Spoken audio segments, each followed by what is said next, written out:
Isang napakagandang araw sa inyong lahat. Sa paglalakbay ng wika, isang napakahalagang bahagi ang bantas. Nasaksihan natin ang iba't ibang uri ng bantas na siyang tinalakay ng ibang grupo. At ngayon ay tatalakayin namin ang tandang pananong at padamdam. Sa pagbukas ng ating isipan, tayo'y dadalhin sa masalimuot na mundo ng katanungan na siyang naglalaro sa ating kaisipan. Bago ko nga pala sisimulan ang aking pagtatalakay, ako nga po pala si Cherry Jean T. Garingo mula sa ikalawang pangkat. Hindi ko na ito patatagalin pa, dako na tayo sa bantas na tinatawag na tandang pananong o mas kilala sa Ingles na question mark. Kailan nga ba ginagamit ang tandang pananong? Ayon kina Almario, Virgilio at iba pa, ang pangkalahatang gamit ng tandang pananong ay ang pagpapahayag ng tanong, usisa o alinlangan. Ibig sabihin nito ay ginagamit natin ang tandang pananong kapag ang layon ng isang pangungusap ay magpahayag ng isang tanong o katanungan sa kanyang kapwa-tao o di kaya'y sa kanyang sarili. Narito ang halimbawa kung saan ay ginagamit ang tandang pananong. Sigurado ka na ba sa iyong desisyon?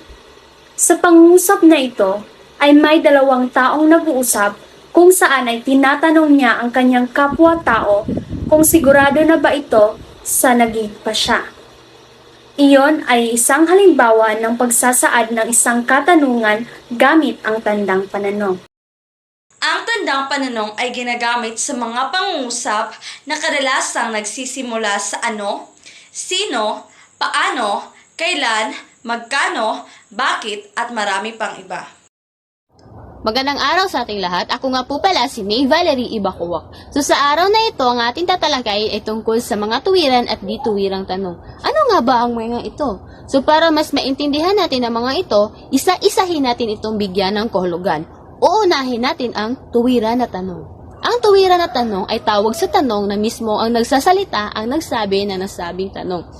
Halimbawa na dyan ay ang, kaya ko kaya ito? Usisa niya sa sarili. Dahil sa nasabing tanong, ikaw mismo yung nagsasalita at nagtatapos ito ng tandang pananong o question mark sa Ingles. Sa dituwirang tanong naman, ito ay tawag sa tanong na may ibang nagsabi ng sinabi ng nagsasalita.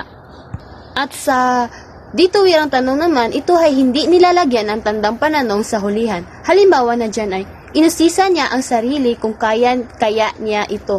Dahil sa pahayag na iyon, hindi na ikaw mismo yung nagsasalita. Kumbaga, may ibang tao na nagsasalita sa inyong tanong. At yun lang po. At maraming salamat. Magandang araw sa ating lahat. Ako nga po pala si Roxanne Y. Buko. At ngayon ay tatalakayin natin yung ano nga ba ang kahulugan ng pakiusap na tanong. Mga pakiusap na tanong ay mga pagkakataong tila tanong ang mga pakiusap. Ngunit tinuturing ang mga ito na mga pangungusap na pautos kaya nilalagyan ng tuldok.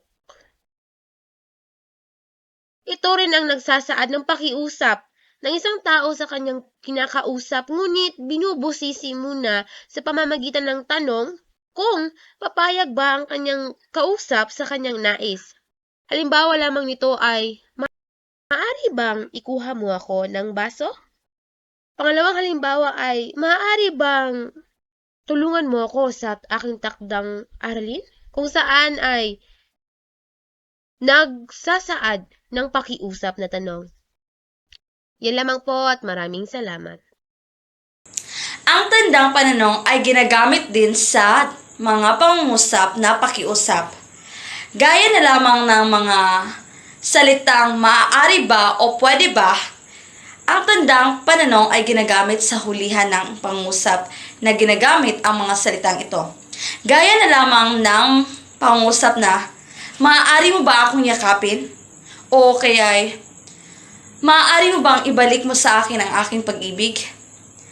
At sa salita namang pwede ba, ito ay ginagamit rin sa pakiusap na tanong. Gaya ng, pwede bang gawin mo ito para sa akin? O pwede bang ikaw na lang magluto?